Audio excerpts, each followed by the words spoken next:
Guerra tem desde que o mundo é mundo.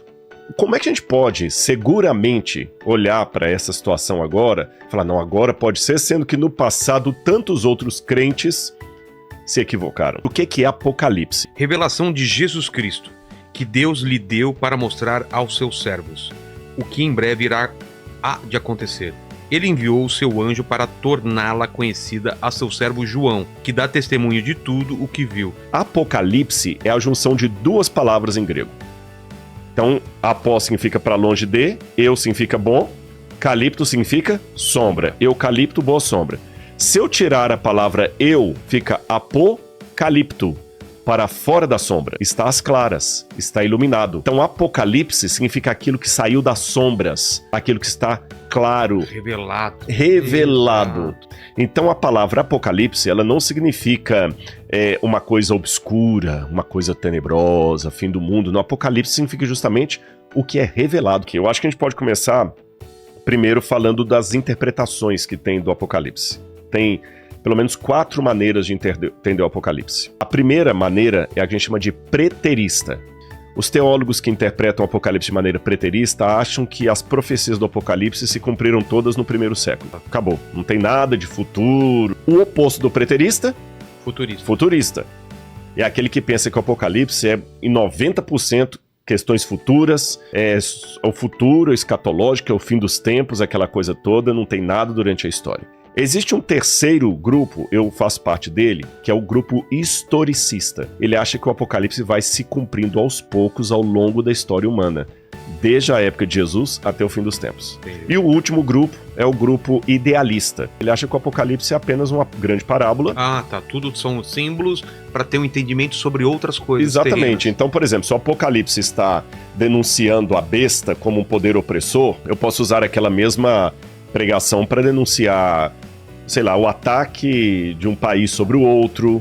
Eu posso usar aquilo ali para denunciar a opressão do capitalismo. Entendi. Eu posso usar para qualquer coisa. O que importa é a mensagem daquilo. Preterista, passado. Futurista, joga tudo pro futuro. Historicista, ao longo da história. E o idealista não tem história. Cada um entenda como quiser. Aqui em Apocalipse capítulo 17, a mulher montada na besta. Olha o que diz aqui, por exemplo, o verso 15. Essa mulher montada na besta, ela estava montada sobre muitas águas. O próprio anjo vai explicar o que são as águas. 17, verso 15. Então o anjo me disse, as águas que você viu, onde está sentada a prostituta, são povos, multidões, nações e línguas. Então pronto, o próprio Apocalipse já falou o que são aquelas águas ali. Multidões, povos, nações e línguas. Então não adianta falar que aquelas águas ali são a internet. A segunda maneira que eu tenho de entender o Apocalipse é olhando o resto da Bíblia. Por exemplo, quando o Apocalipse dá um símbolo, o que aquilo simboliza no resto da Bíblia. E a terceira maneira que eu tenho de interpretar, de decodificar o Apocalipse, é olhando o contexto histórico da época, tá certo? O que os cristãos daquele tempo entendiam por aquilo.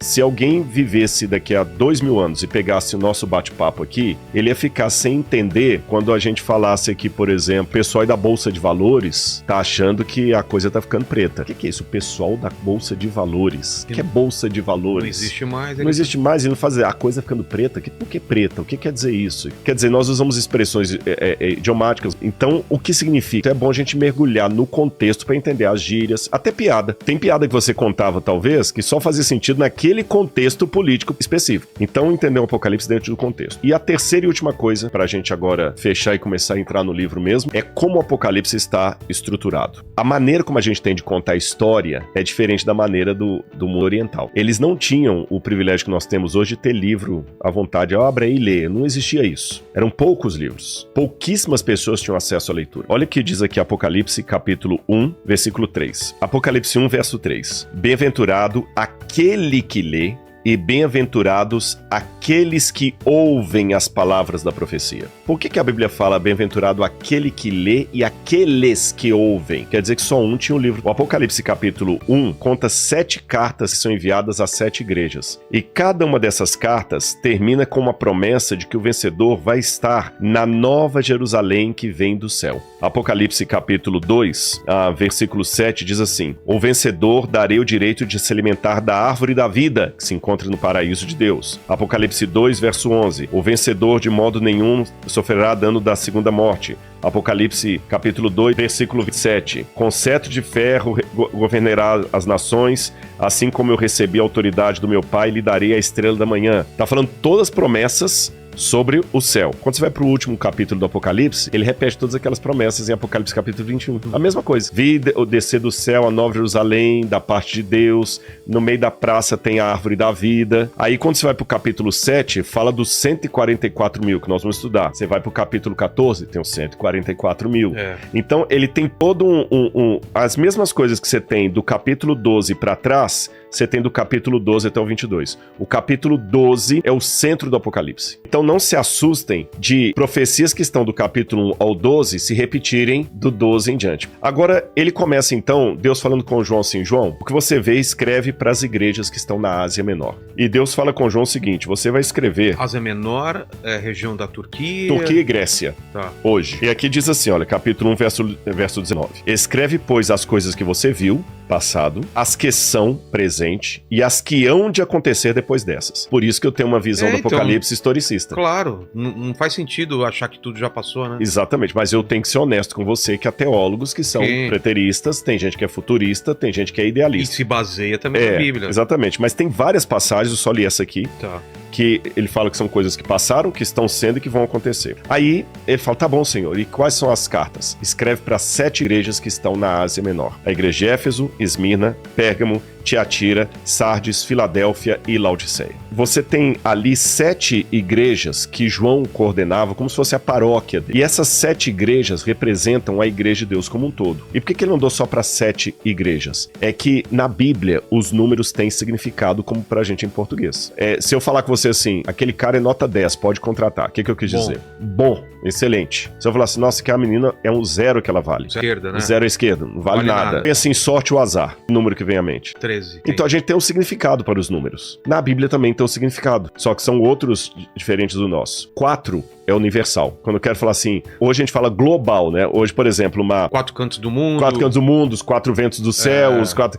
Norte, Sul, Leste, Oeste, quer dizer, é universal. Outro exemplo da Bíblia, o 7. O 7 é o número da perfeição. O 7º dia, que é o sábado, quantas vezes eu perdoarei meu próximo? Até 7 vezes. Aí o Apocalipse é cheio de 7. 7 igrejas, 7 anjos, 7... Porque 7 é a perfeição. O 7 engloba o todo. Porque na criação do mundo, Deus criou o mundo em 6 dias e no 7º descansou. Então a semana da criação engloba o todo. Então essas 7 igrejas representam todo o povo de Deus. Mas considerando que é passado, presente e futuro, aí eu vou lançar mão de outros livros apocalípticos que foram escritos e que não estão na Bíblia. Sabia que tem outros apocalipses? Só que eles não foram inspirados por Deus. Porque o apocalipsismo, como eu falei, antes de ser algo apenas do profeta de Deus, era um estilo literário que começou a surgir a partir do 7º século a.C. No Antigo Testamento, o livro de Daniel foi escrito em forma de apocalipse, nesse estilo literário. Os manuscritos do Mar Morto foi uma coletânea de pergaminhos antigos de Israel e papiros também, alguns datados de até 200 anos antes de Cristo, que mostram muito do pensamento judaico antes de Jesus nascer. E ali eles têm alguns tipos de literatura que eles falam literatura apocalíptica, que é para falar do fim do mundo, da vinda do Messias e tudo mais. E alguns desses apocalipses, como o Apocalipse das Semanas, Apocalipse dos Animais, eles dividem a história do mundo em períodos, em 7 períodos. Não precisa ir longe. Quando a gente estuda no ensino médio, você não divide a história em história antiga, idade média, idade contemporânea. A gente não divide assim para facilitar. Da mesma maneira eles dividiam. Não que você dormiu na idade média e acordou na idade contemporânea. É uma forma que os historiadores usam para dividir a história, para facilitar o entendimento. Então os apocalipses também faziam isso e outras literaturas. Por exemplo, você tem até historiadores gregos e romanos que dividiam a história em metais. A idade do ouro, a idade da prata, do bronze, etc. E aqui o Apocalipse também parece que divide a história do povo de Deus em 7 períodos. Essa foi a compreensão de muitos pais da igreja, foi a compreensão de muitos autores da Reforma Protestante, da Alta Escolástica, mas hoje está quase em desuso. Embora é claro que cada carta tem uma mensagem para o cristianismo de uma maneira geral, mas elas parecem enunciar períodos da história da igreja. Então esses apocalipses, eles dividiam a história do mundo. Eu acredito que nessa divisão nós estamos vivendo agora o período de Laodiceia. que é o último estágio. Em todas as igrejas, a gente nota uma coisa curiosa, já que eu falei que elas são períodos. Quando você lê na igreja de Éfeso, Jesus fala o seguinte com o povo: arrepende-se e volte à prática das primeiras obras. Se você não se arrepender, eu virei até você e tirarei o seu lugar do candelabro. Por quê? Bom, primeiro teve uma visão de Jesus, onde Jesus estava passeando. Imagina como se fosse um castiçal, tipo uma menorá judaica. Jesus aparece primeiro para João andando sobre, como se fosse uma menorá, sobre 7 castiçais ali, 7 velas. E cada uma representava uma fase do cristianismo. O que significa Jesus estar andando sobre aquilo ali? Que na trajetória da igreja, ele estará com o povo dele. Então Jesus aparece andando. Isso é um menorá judaico. Então João vê um candelabro de ouro e Jesus andando no meio dele, representando que ele estaria andando sobre o seu povo. E cada um vai representar uma das cartas que ele vai enviar depois. E quando ele vai falar para Éfeso, ele fala: Éfeso, você é muito maravilhosa, vocês fizeram muita coisa boa, mas vocês têm um pecado, vocês abandonaram o primeiro amor. Isso é triste. Quer dizer que o cristianismo estava perdendo aquele fervor inicial. E ele fala: eu aconselho você, se arrepende. Se você não se arrepender e voltar às primeiras obras que você fazia, eu virei até você. Quando vai para a igreja de Esmirna, que é a segunda fase do cristianismo, ele diz assim, capítulo 2, verso 10: seja fiel até a morte e eu lhe darei a coroa da vida eterna. Eu virei até você, eu te darei a vida eterna. Apocalipse capítulo 2, quando ele fala agora da igreja de Pérgamo, diz assim, olha, capítulo 2, versículo 16: portanto arrepende-se, senão virei sem demora. A carta Tiatira, que é outro estágio da igreja, estamos andando no tempo. A carta Tiatira, ele também fala o seguinte, olha, capítulo 2, versículo 25. Então somente conserve o que você tem até que eu venha. Você está percebendo a ênfase? Eu venho sem demora, até que eu venha. Quando a gente vai para a igreja de Sardes, Sardes capítulo 3, versículo 3. Lembra-te do que você recebeu e ouviu, e guarde-o e arrepende-se. Se você não vigiar, eu virei como um ladrão, e você de modo nenhum saberá a hora em que eu virei sobre você. Quando vamos para a penúltima parte, Filadélfia, ele também fala a mesma coisa. Apocalipse capítulo 3, versículo 11. Venho sem demora, conserve o que você tem para que ninguém tome a sua coroa. Você percebeu que nas 6 etapas da história da igreja cristã, Cristo está falando, eu virei, eu virei, eu virei. Quando chega a Laodiceia, ele não diz eu virei. Olha como está em Laodiceia. Apocalipse capítulo 3, versículo 20. Eis que estou à porta e bato. O que você entende?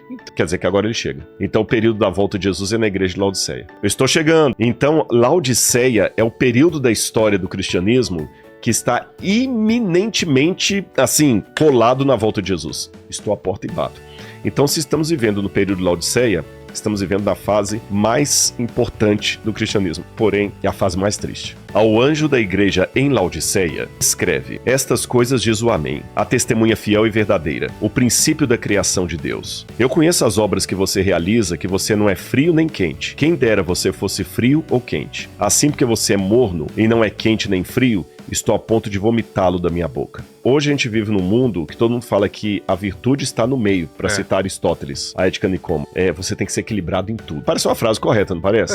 Temos que ter equilíbrio em tudo. E se eu te falar que essa frase é biblicamente errada? Vou mostrar por que ela é biblicamente errada. Galera, a frase que eu estou questionando é: temos que ter equilíbrio em tudo. Aí de repente você pode falar: Rodrigo, então temos que ser desequilibrados? Ninguém quer ser fanático, tem que ninguém beber muito, tem que comer muito, tem que... Exatamente, não. Você tem que ter equilíbrio em tudo. Vamos ver. Olha o que Jesus fala. Quem dera você fosse frio, frio é um extremo. Quente é outro extremo, correto? O morno é o equilibrado. E a Bíblia fala que Jesus vomita o morno. Então quer dizer que ele vomita o equilibrado? Olha que louco isso aqui. Quente, como eu falei, é um extremo. Frio é outro extremo. O morno é o que está equilibrado entre os dois ali. E Jesus fala: você é morno, eu vou vomitar você. Sabe por que Jesus vai vomitar os mornos? É porque o perigo dessa frase, temos que ter equilíbrio em tudo, está com a última parte dela, Vilela. Eu não tenho que ter equilíbrio em tudo. Eu tenho que ter equilíbrio nas coisas do bem, nas coisas de Deus. Por exemplo, eu tenho que ter equilíbrio entre o lazer e o trabalho. Mas eu não tenho que ter equilíbrio entre o inferno e o céu. Eu não tenho que ter equilíbrio entre a fidelidade e a infidelidade. O bem e o mal. O bem e o mal. Eu tenho que ter um equilíbrio entre Deus e Satanás. Não existe isso. Então o perigo dessa frase, por isso que eu falei que ela é muito sutil. Tudo, né?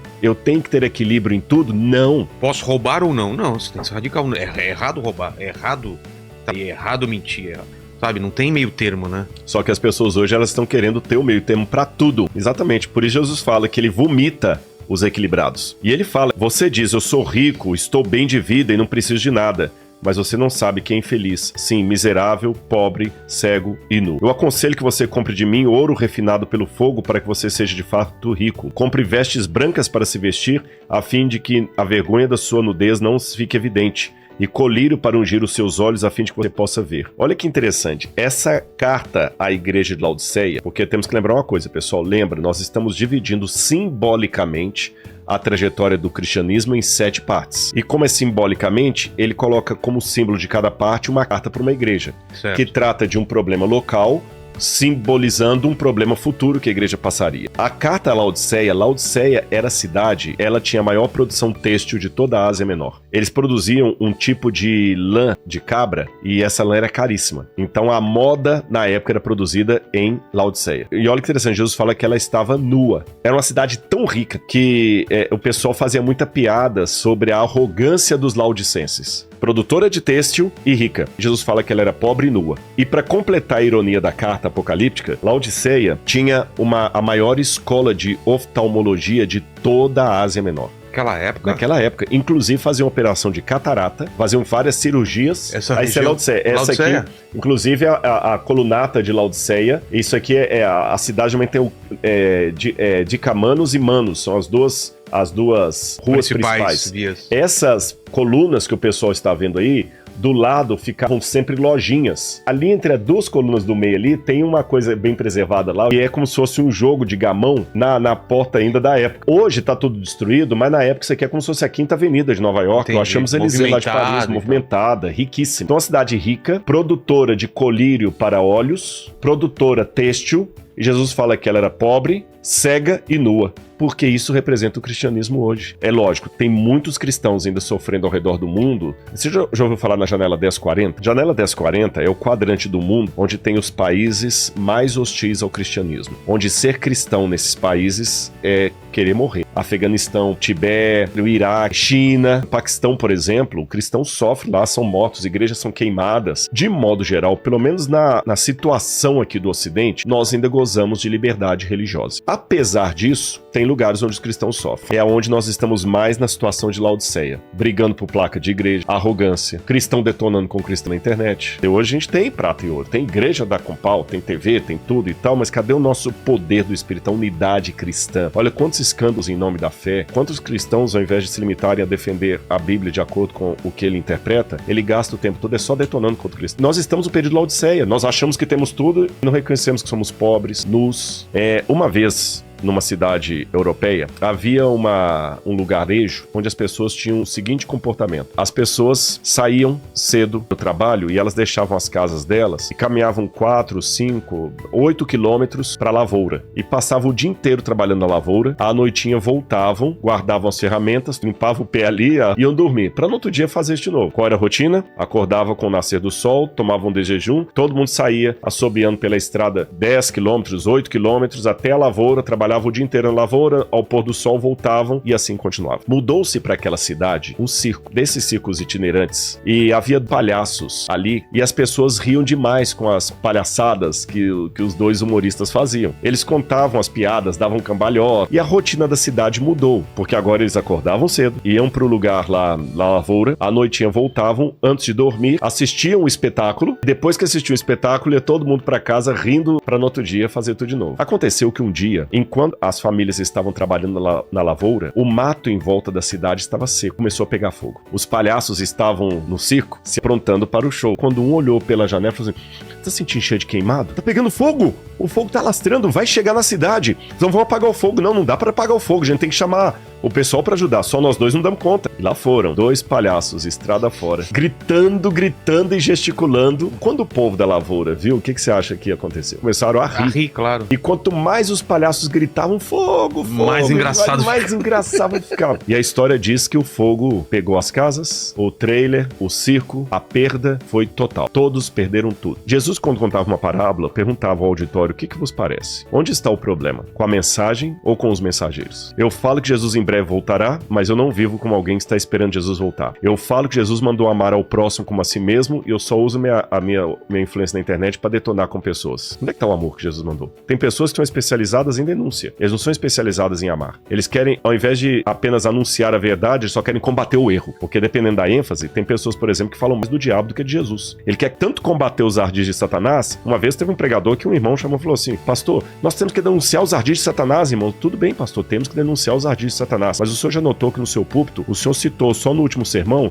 118 vezes a palavra diabo e Satanás e apenas 4 vezes a palavra Jesus. Então, quando eu sou especialista em denunciar, eu acabo nunca anunciando a verdade, porque eu estou ocupado demais só em denunciando o erro, só em criticando pessoas. Aí, quem não é da Bíblia, quem não é da igreja, olha pra mim e ri. Porque eu falo que eu acredito em Jesus, eu acredito no amor, eu acredito na volta de Jesus, mas eu não vivo como quem está esperando a volta de Jesus. Então eu sou como aquele palhaço tentando alertar o mundo de um incêndio sério. Eu pareço apenas um stand-up, que tem o seu lugar no palco. Você contando uma piada de humor no palco, eu vou dar risada. Mas fora desse contexto, então você entendeu o problema? Claro. Laodiceia é isso. Laos, em grego, significa povo. Dikeia significa justiça. A deusa Dike é a deusa da justiça. Então Laodiceia seria a justiça, o juízo do povo, ou o povo que julga. Então aqui, nessa série de 7 cartas, João resumiu a história do cristianismo desde a sua época até a volta de Jesus. E ele deve ter terminado a última carta preocupado, que a última carta não mostra um cristianismo rico, fervoroso, maravilhoso. Mostra um cristianismo empobrecido espiritualmente. Que há momentos da visão que Deus fala assim, vai e escreve. Parece até que estava quase ditando para ele. Deus é didático, Deus tem várias maneiras de revelar através de sonhos, visões. Pode ser qualquer coisa. Aliás, eu até acredito que o Apocalipse, ele não foi dado todo de uma vez para João. Acho que não, né? Porque capítulo 1, versículo 10, diz assim: Achei-me em espírito no dia do Senhor, e ouvi por detrás de mim uma voz como de trombeta dizendo, escreve num livro. Adventistas, batistas do sétimo dia, entendem que o dia do Senhor aqui é o sábado. Outros que guardam o domingo entendem que não, o dia do Senhor é o domingo. Tanto é que a palavra domingo, Dominus Dei, né? É o dia do Senhor em latim. Tem alguns que acham que o dia do Senhor era o dia do imperador. Sabe quando os documentos antigos falam assim, ano 1800, nosso Senhor Jesus Cristo. Na Bíblia tínhamos assim, no terceiro ano do reinado de Joaquim, rei de Judá, nas calendas de julho do reinado de César. Entendi. Então eu acredito que João também escreveu assim, olha, no dia do Senhor imperador. E a quarta opinião é que esse dia do Senhor significaria a volta de Jesus, que no Antigo Testamento fala o seguinte, terrível será o dia do Senhor. Eu vou defender a posição que eu admito e falar por que eu não concordo com as outras. Começando de trás pra frente. Por que eu não acho que pode ser o dia do Senhor a volta de Jesus? Porque pra ser o dia do Senhor eu tenho que criar uma situação que o grego não permite. Fui até o dia do Senhor. Não dá a entender isso. No grego está no dia do Senhor e não até o dia do Senhor, tá certo? Segunda razão por que não pode ser a volta de Jesus. Porque em grego, quando fala dia do Senhor, na tradução grega do Antigo Testamento, está remera kyriou. Remera kyriou. Aqui está kyriake remera. Então, em português, parece a mesma coisa, mas em grego é diferente. Então, descarto que seria o dia do Senhor, a volta de Jesus. Não acho também que poderia ser o dia do imperador, porque nós não temos essa expressão usada em nenhum documento romano. E também ficaria estranho João, que estava ali preso pelo imperador, escrever enaltecendo o imperador. Aí sobram 2. Ou é o sábado, ou é o domingo. Eu, particularmente, como entendo que a palavra domingo não existe na Bíblia, em nenhum momento, nenhum canto fala domingo. Domingo é uma criação latina, posterior, exatamente. Fala o primeiro dia da semana, e o primeiro dia da semana nunca é chamado de dia do Senhor, o sábado que é chamado de dia do Senhor, então eu interpreto que ele foi arrebatado num sábado. Quando você vai no capítulo 4, diz assim, depois dessas coisas, olhei e eis uma porta aberta no céu, e a primeira voz que eu ouvi, que era como de trombeta, falou comigo dizendo, suba até aqui e eu lhe mostrarei o que deve acontecer depois dessas coisas. E imediatamente eu me achei no Espírito. Agora, nessa situação aqui do capítulo 4, ele vai ter uma visão de cara do trono de Deus. Essa imagem aí, pra galera de casa entender, é o que está no capítulo 4 do Apocalipse. Olhando assim, parece muito confuso. Eu vou resumir pra vocês, descrever o que João viu, foi isso aí. Ele viu o trono de Deus, e em torno do trono de Deus ele viu 4 seres viventes, contendo 4 asas cada um. Um tinha um rosto de águia, o outro de leão, o outro de homem, o outro de um boi, ou novilho. E ele viu, além desses seres em torno do trono de Deus, de novo, candelabro ali, olha. E além disso, ele vê um altar, que está aqui de ouro, e 24 idosos ou anciãos vestidos de branco com coroas na cabeça. E além desses, ele vê atrás de todo esse aí uma multidão de milhões e milhões de anjos. Por que João viu o céu desse jeito tão esquisito? Deus trabalha partindo do conhecido para o desconhecido. Então, na mentalidade antiga, é como se a divindade ficasse cercada por seres alados que cobriam a glória da divindade para não ofuscar os adoradores. Então, Deus falou, olha, eu vou mostrar isso de maneira simbólica para você entender também. Querubim, em hebraico, significa querub, aquele que cobre, protege. Então é como se a glória de Deus fosse tão imensa que ele tivesse seres especiais em torno dele, esses anjos, para abrandar o brilho de Deus, Pô, para não ofuscar os demais. A tradição cristã de longa data entende que Lúcifer, o anjo que caiu, era o anjo cobridor. Embora o nome Lúcifer não está na Bíblia, Lutíferos, que é carregar de luz, mas na Bíblia fala, ó estrela da manhã, que pode ser uma tradução que cobre a luz. É Lúcifer. Então ele perdeu essa posição. Então eles seriam desses. E ali você tem a trindade, que você tem Deus Pai sentado no trono, o Espírito Santo, que são aquele fogo ali. Jesus vai aparecer daqui a pouquinho. E aqueles 24 anciãos, quem seriam? Por que o número 24? Lembra que eu falei que os números na Bíblia têm significado como os nossos? 7, perfeição. Você falou 3, número divino.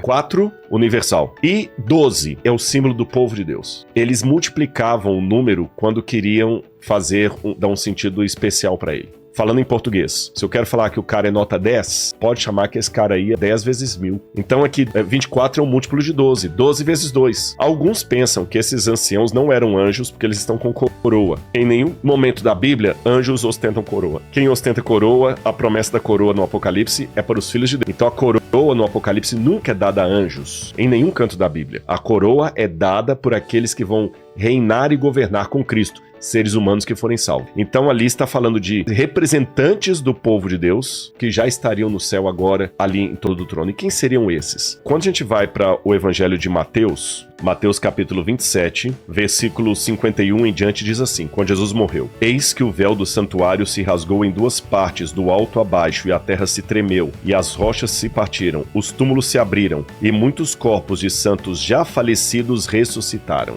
E Paulo, quando fala dos salvos, fala dos que vão ser salvos pela ressurreição, dos que vão estar vivos na volta de Jesus, e ele menciona uma terceira classe, que ele chama as primícias, primeiros frutos que são colhidos. Então, na Bíblia, os primícias é para Deus. Por isso que a primeira colheita se mandava pro templo. Então, simbolicamente, é como se Cristo, ao ir ao céu, levasse com ele já as primícias dos salvos. Senhor, aqui estão com alguns. E eles se assentam ali. Quando você vai nos tempos do Antigo Testamento, era assim que Israel estava acampado no deserto. Ficava o santuário no meio, o santuário com um candelabro de sete chamas, o trono de Deus, a arca dos 10 mandamentos, o santuário ficava no meio e em volta ficavam as tribos de Israel. E aqui a gente tem justamente isso. Você tem Deus no centro como se fosse o santuário e em volta os 24 anciãos representando as tribos de Israel, ou seja, Deus no meio do seu povo. De maneira histórica, de maneira profética. Agora, no capítulo 5, vai ter uma coisa que vai estranhar isso aqui. Porque João vê na mão daquele que está no trono um livro com 7 lacres. E vi também um anjo forte que proclamava com grande voz: Quem é digno de quebrar os selos e abrir o livro? Ora, nem no céu, nem sobre a terra, nem debaixo da terra, ninguém podia olhar para o livro, ou abrir o livro, nem mesmo olhar para ele. E eu chorava muito, porque ninguém foi achado digno de abrir o livro, nem mesmo de olhar para ele. Então um dos anciãos me disse: Não chore, porque o leão da tribo de Judá, a raiz de Davi, venceu para quebrar os selos e abrir o livro. O que significa isso? Eu já vi várias interpretações, que esse é o livro do juízo final, que esse é o livro do destino da humanidade. Eu encontrei uma explicação mais simples. Na arqueologia, os livros, os documentos no passado, guardavam em cartório. Então eles, por exemplo, eles pegavam certidão de casamento, certidão de nascimento, que havia também, algumas coisas, faziam um rolo como você fez ali e lacravam. Cartas, quando eram enviadas, também eram lacradas. Nesse ponto aqui, eu pegava, colocava um pouquinho de argila, que cola, e vinha com um anel e selava aqui. Tinha um tipo de documento que tinha 7 selos. Porque normalmente os documentos tinham 1 a 3 selos, mas tinha um documento específico que tinha 7 selos. Herança. Nós temos achados arqueológicos da região de Samaria, se eu não me engano, Elefantina também, documentos judaicos até de 400 a.C., papiros, e alguns estão muito bem preservados, que o documento já está todo assim, bem preservado, para 2.400 anos, aquelado, mas você vê os 7 selos. Em Roma também havia isso. Quando uma herança ia ser dada, eles traziam o tabelião. E o tabelião vinha com 7 testemunhas. E cada uma selava o documento para dizer assim: olha, essa herança realmente pertence ao Vilela e mais ninguém. Então, se João viu na mão de Deus um livro com 7 selos, pelos critérios da época, ele entendeu que estava na mão de Deus uma herança. Agora, mais um detalhe. Por que o livro era escrito por dentro e por fora? Eu vou ler de novo essa passagem aqui, olha. A Bíblia diz assim: Vi na mão da direita daquele que estava sentado no trono um livro em forma de rolo, escrito por dentro e por fora. Esses livros selados de herança, eles eram assim, ó. Aqui eles escreviam a herança. Aí eles faziam assim, ó. Dobravam aqui. Aí aqui eles colocavam 7 lacres. E o que escrevia aqui? O mesmo, um resumo do que estava aqui dentro. Por que João chorava copiosamente? É porque João certamente estava com Jesus quando no alto daquela montanha lá na Galileia, Jesus ensinou as bem-aventuranças e ele ouviu dos lábios do Salvador Jesus dizendo assim: bem-aventurados os pobres de espírito, porque deles é o reino do céu. Bem-aventurados os que choram, porque serão consolados. Bem-aventurados os mansos, porque herdarão a terra. João ouviu: os mansos herdarão a terra. Essa promessa da herança está espalhada em toda a Bíblia. Muitos judeus do Antigo Testamento, hebreus, pessoas que eram fiéis a Deus, cristãos do Novo Testamento, morreram esperando a herança. Hebreus capítulo 11 fala da galeria dos heróis da fé que morreram aguardando a promessa de Deus da terra prometida, que não é necessariamente a terra de Israel. Estou falando agora daquela cidade cujo construtor e arquiteto é o próprio Deus, diz o autor de Hebreus, que até Abraão esperou essa cidade. Então todo mundo está esperando ser o que vai herdar a terra. Só que tem um problema, porque o único que pode abrir os lacres é o herdeiro. Mas o Apocalipse diz que logo depois que João viu aquilo na mão de Deus, ora, nem no céu, nem sobre a terra, nem debaixo da terra, ninguém podia abrir o livro, nem mesmo olhar por ele. O que você conclui? Ninguém tinha dignidade para ser herdeiro. Se ninguém era herdeiro, o lacre não seria partido, a herança não seria conferida. Faz sentido? Claro. Por isso que João chorava. Aí um dos anciãos daqueles 24 chegaram para ele e falou assim: João, não chora não, porque o Cordeiro de Deus, que é Jesus, ele venceu para abrir o selo. Ele é o herdeiro. Por isso que Paulo vai falar que nós somos co-herdeiros com Cristo. Cristo é o herdeiro de Deus. Nós somos co-herdeiros com Cristo. Quando Cristo morreu na cruz do Calvário, ele legalmente adquiriu o direito de ter a terra como herança. E ele partilha conosco a herança que era dele. Então nós não somos herdeiros do céu, nós somos herdeiros de Cristo do céu. Por isso que a promessa do Apocalipse é: o vencedor sentará comigo no meu trono, assim como eu sentei com meu pai no trono. O vencedor dará uma coroa. O vencedor andará comigo vestido de branco. O vencedor, eu vou dar para você o meu cetro. Olha a humildade de Cristo. O vencedor sentará comigo no meu trono como eu sentei com o pai. Que glória Cristo vai compartilhar comigo? Aquela que ele, por causa da cruz do Calvário, vai ter agora, que é uma glória ainda ferida, com as marcas dos cravos das mãos. Foi o preço que pagou. Então ele é o vencedor. Por isso que João agora enxuga as lágrimas e começa a ver que à medida que Cristo vai quebrando cada lacre, vão acontecendo de novo uma etapa de sete episódios que ilustram novamente a história do povo de Deus. Então ele quebra o primeiro selo, aí João vê um cavaleiro. Esse cavaleiro branco, ele tinha um arco e uma coroa e foi dada uma ordem para ele: sai vencendo para vencer. E Jesus abre o segundo selo, aí aparece um outro cavaleiro que era vermelho. Aí depois ele abre de novo o terceiro selo, aí sai um outro cavaleiro que era preto. Aí ele abre de novo e sai um quarto cavaleiro que era amarelo. Há muitas interpretações sobre esses 4 cavaleiros. Quem seriam eles? Alguns pensam que o primeiro cavaleiro branco era o anticristo. Normalmente há 2 interpretações, entre outras, as que mais destacam. Uma delas entendendo que o primeiro cavaleiro é o anticristo, o segundo representaria as guerras, o terceiro representaria justamente o caos, a fome, e o último seria a morte, as doenças, epidemias e tudo mais. Há outra interpretação que entende que o primeiro cavaleiro poderia ser o evangelho indo a todo mundo, porque não há nada aqui que diga que ele é o anticristo. Sim. É uma inferência, porque fala apenas que era um cavaleiro branco, que foi lhe dado um arco, uma coroa, e que ele foi saindo vencendo para vencer. O anticristo não sai vencendo para vencer. O anticristo não foi lhe dado uma coroa por Deus. Então aqui dá a entender mais que seria o evangelho sendo proclamado. Tá diferente da besta, ela fala assim: povos da terra lhe adoraram, os povos da terra lhe conferiram poder. Aqui não diz isso. Fala apenas que era um cavaleiro branco. E quando a gente pega Mateus capítulo 24, que você vê Jesus falando das coisas que vão acontecer no mundo antes da sua vinda, ele fala do evangelho sendo pregado ao mundo, depois ele fala justamente das guerras e rumores de guerras, ele fala das doenças, das epidemias e ele fala da morte. Jesus fala desses 4 elementos nessa ideia em Mateus capítulo 24. Então tem essa interpretação. Seriam os selos, os 4 primeiros, parecem ser juízos de Deus que vão acompanhando o mundo, tá certo? Agora eu vou falar do 6º selo, que esse é o mais enigmático. Tô lendo o verso 12. Quando o cordeiro quebrou o sexto selo, houve um grande terremoto. O sol tornou-se negro como pano de saco feito de crina, a lua ficou toda vermelha como sangue, as estrelas do céu caíram sobre a terra como uma figueira faz cair os seus figos, verdes, quando sacudida por um vento forte. O céu recolheu-se como um pergaminho como se enrola. Então todos os montes e ilhas foram movidos dos seus lugares. Os reis da terra, os grandes, os comandantes, os ricos, os poderosos e todo escravo e todo livre se esconderam nas cavernas e nos penhascos das rochas e disseram aos montes e aos rochedos: caiam sobre nós e escondam da face daquele que está sentado no trono e da ira do cordeiro.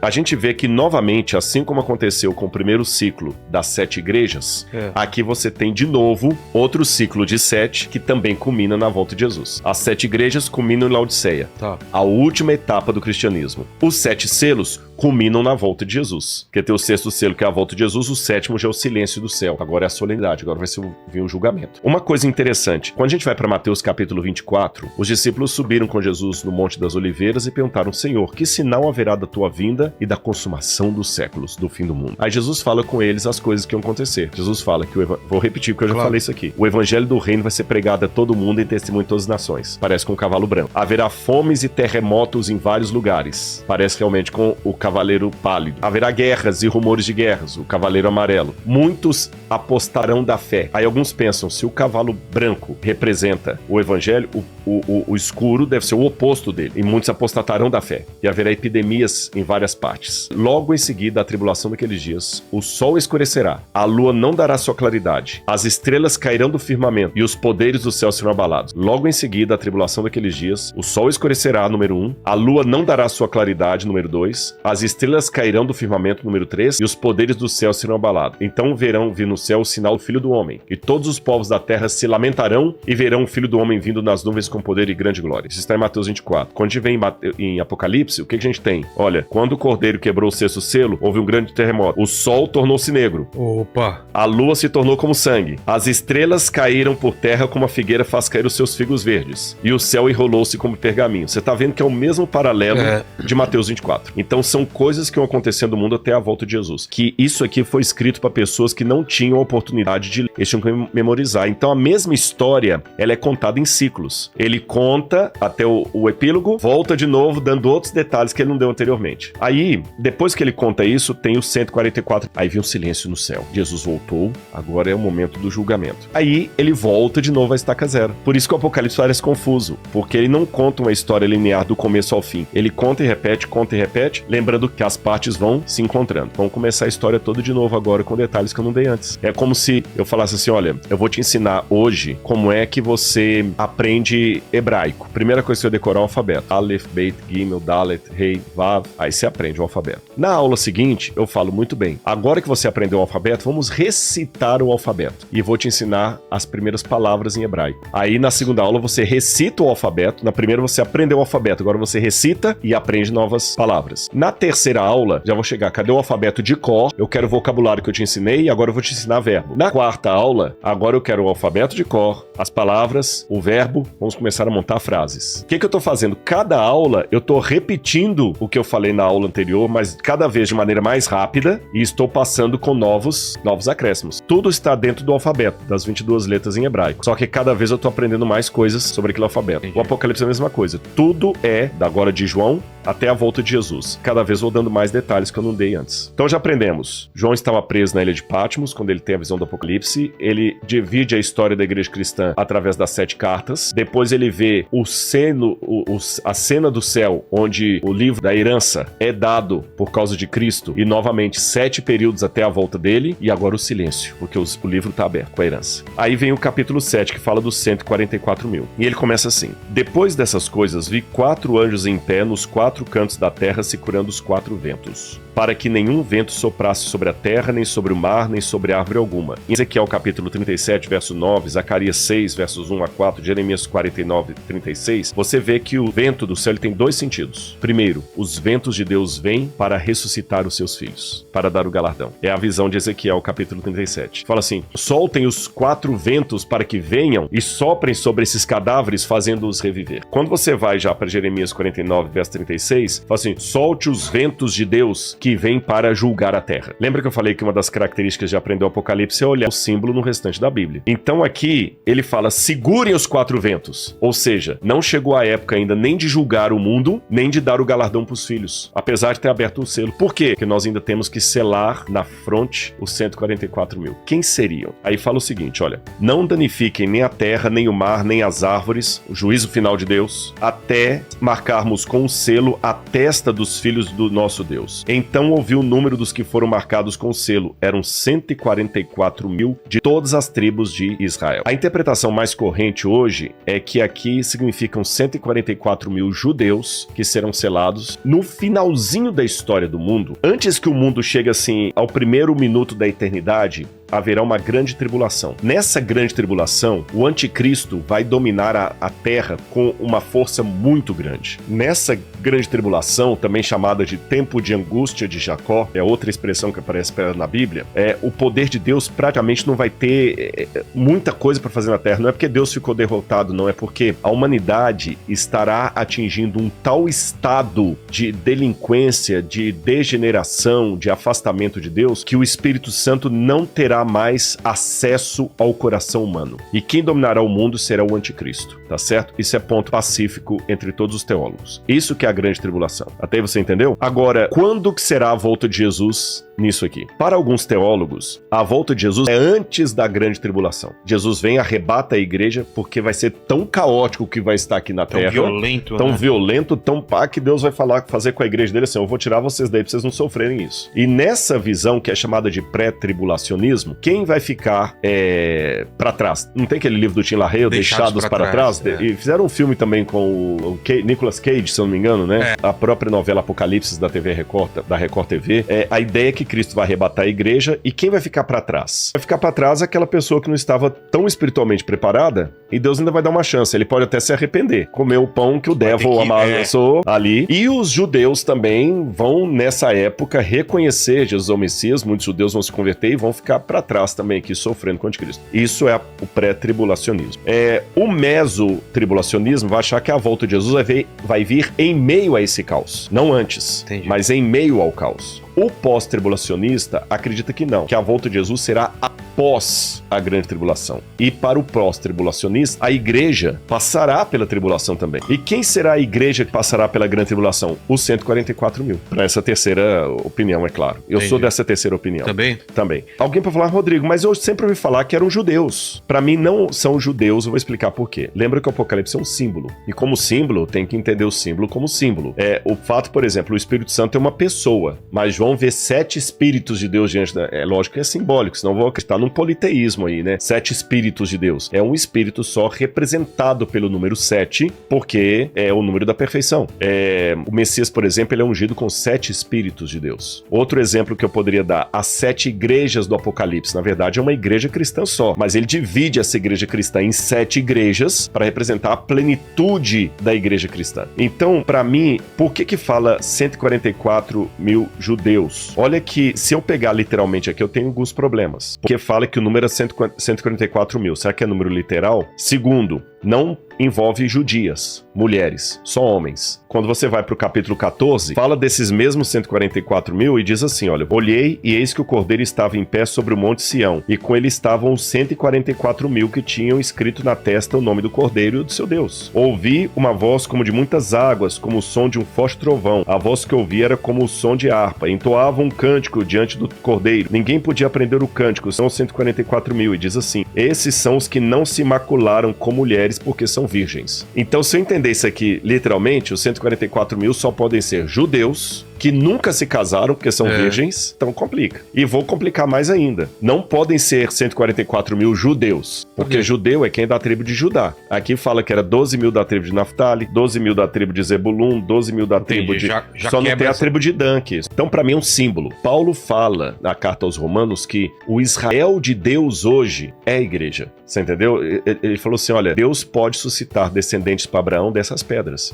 Então, embora eu, Rodrigo, tenha ascendência judaica lá no meu Pereira, por causa de cristãos novos que fugiram da Inquisição, independente disso aí, quando eu aceito a Jesus como Messias, espiritualmente, à luz do Novo Testamento, pelos padrões do Novo Testamento, eu sou descendente de Abraão pela fé. Os descendentes de Abraão, segundo a carne, são circuncidados. Os descendentes de Abraão, segundo o Espírito, são batizados. Você entendeu? Então, para mim, aqui é a igreja. E por que 144 mil? Lembra que eu falei que o pessoal multiplica os números para poder dar um superlativo? Pedro perguntou a Jesus, quantas vezes eu devo perdoar o meu próximo? 7 vezes? 7 significa o que mesmo? Lembrar? Perfeição. Então é como se ele perguntasse assim, Senhor, quantas vezes eu devo perdoar o meu próximo de maneira perfeita? Jesus falou assim, eu não digo 7, mas 70 vezes 7. Mais que perfeito. Mais que perfeito. Então aqui, o que são 144 mil?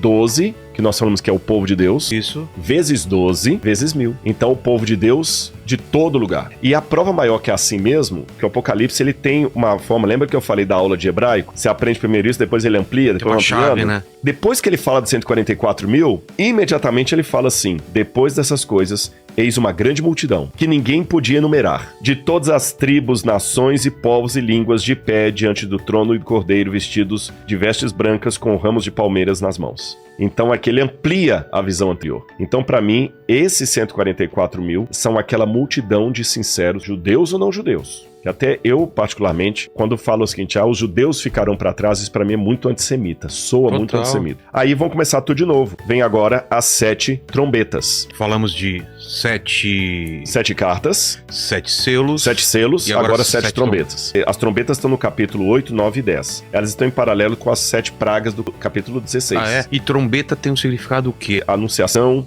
guerra, festividade, juízo, ou seja, Deus está em guerra contra o mal. E por que tem paralelo com as pragas? As trombetas caem nos mesmos lugares das 7 pragas. A primeira trombeta, por exemplo, ela cai, a primeira trombeta, o granizo foi atirado à terra, a primeira praga também é sobre a terra. Depois a segunda trombeta é atirada sobre o mar, a segunda praga é sobre o mar. A terceira trombeta, uma estrela cai nos rios, a terceira praga é sobre os rios. A quarta trombeta é sobre o sol, a outra também é sobre o sol. Então que é Deus fazendo guerra contra o mal. A ideia das pragas e das trombetas é mostrar o seguinte, Deus é amor, mas é justiça. Deus está irado. É que hoje a gente vive numa época que as pessoas criaram certa dicotomia, separação de Deus que é errada. Eles fazem uma separação entre o Deus do Antigo Testamento e o Deus do Novo Testamento. Teve uma heresia antiga de um cara chamado Marcião que dizia a mesma coisa, que o Deus do Antigo Testamento é severo, mal, o do Novo é bonzinho. Bom. Então as trombetas na Bíblia, elas têm um sentido de anúncio. Quando um exército ia atacar o outro, primeiro anunciava com a trombeta, e aí a gente vê, é uma imagem de inteligência artificial, é claro, mostrando que cada vez que uma trombeta de Deus soa, algo acontece na Terra. Então eu tava falando aqui, essas trombetas não soam mais como uma trombeta, elas soam através das catástrofes que as pessoas não param para analisar. E aí vem aquele ponto que eu comecei a falar e não desenvolvi, a diferença do Deus do Antigo Testamento pro Novo, que teve um cara chamado Marcião, herege, que lá no passado ele falava que havia o Deus dos hebreus e o Deus do Novo Testamento. E ele odiava, até o Novo Testamento ele só aceitava mais ou menos uma parte do Novo Testamento, nem todo o Novo Testamento. E até hoje tem pessoas que pensam assim, o Antigo Testamento acabou, caducou, esse Deus era perverso,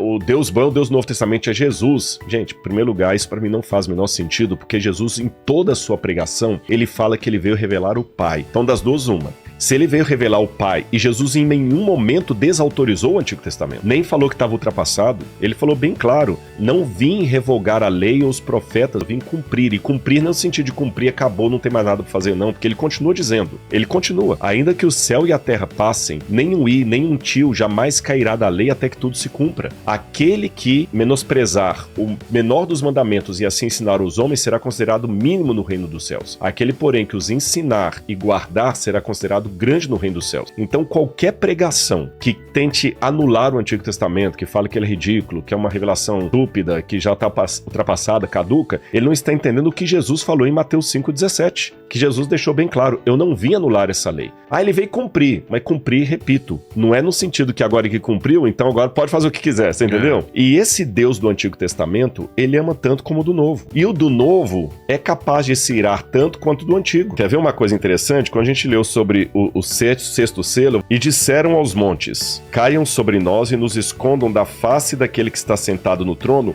e da ira do cordeiro. O cordeiro é o animal mais fofinho que tem, né? Mas esse cordeiro aqui pode ficar irado. Então, Cristo no Novo Testamento, ele também se ira. Você tem no Novo Testamento Jesus com o chicote expulsando os vendilhões do templo. Você tem Ananias e Safira caindo fulminados diante dos apóstolos porque mentiram. Você tem Cristo no Novo Testamento guerreando contra o mal. E você tem no Antigo Testamento Deus falando: com amor eterno eu amei você, por isso com benignidade eu atraí você. Então, as pessoas hoje pensam assim, é tudo ou nada.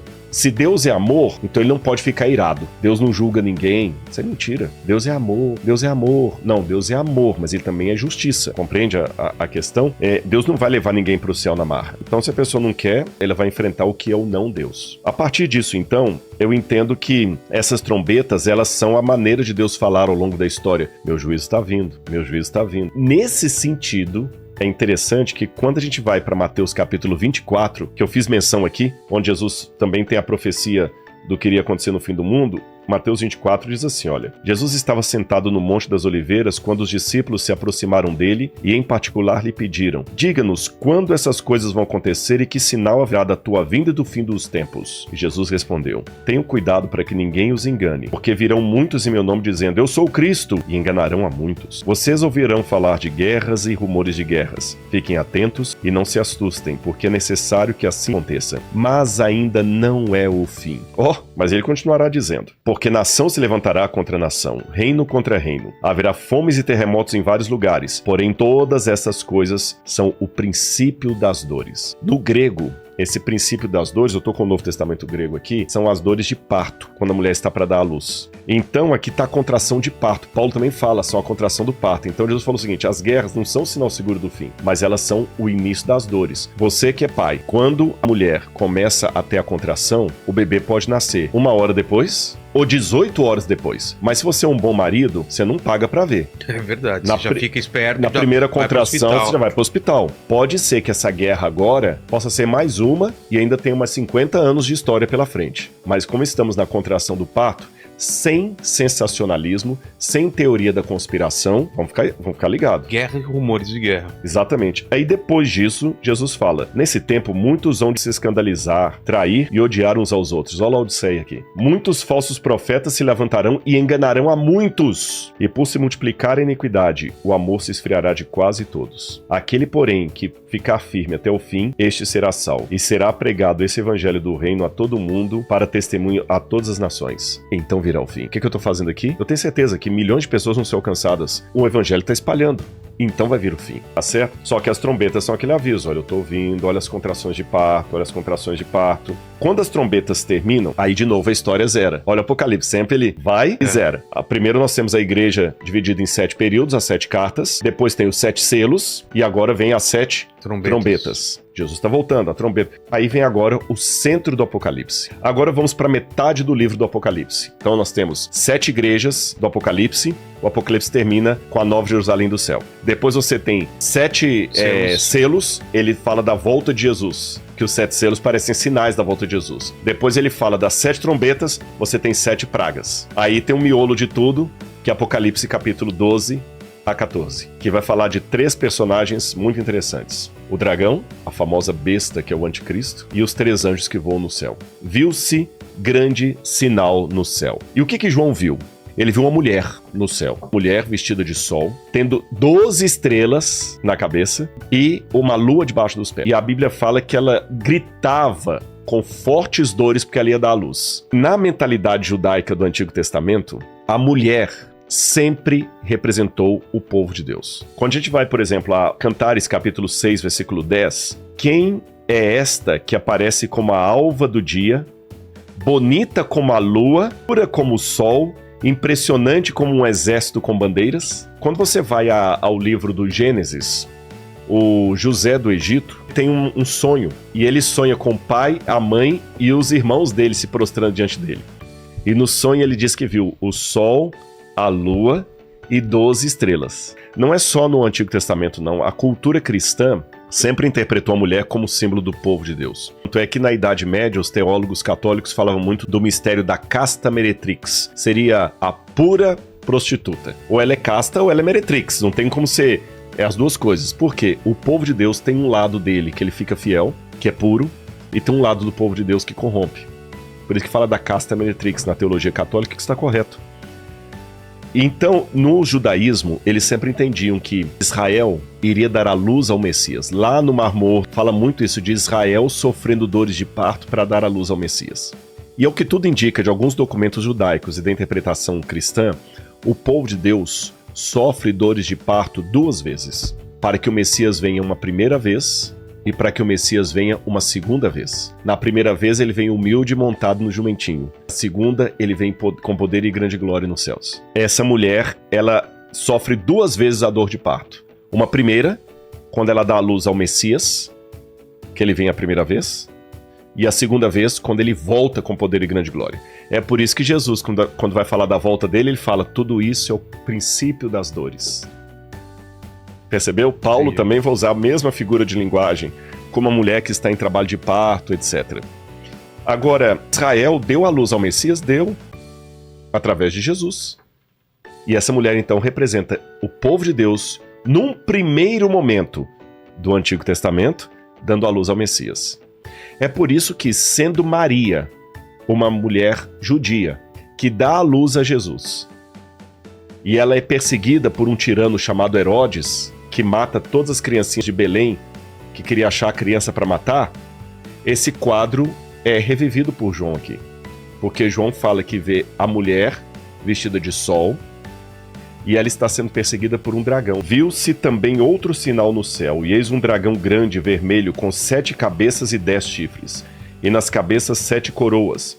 A sua cauda arrastou a terça parte das estrelas do céu, as quais lançou para a terra. E o dragão se deteve diante da mulher que estava para dar à luz, a fim de devorar o filho dela quando nascesse. Existe uma coisa também para o pessoal entender, chama-se Midrash.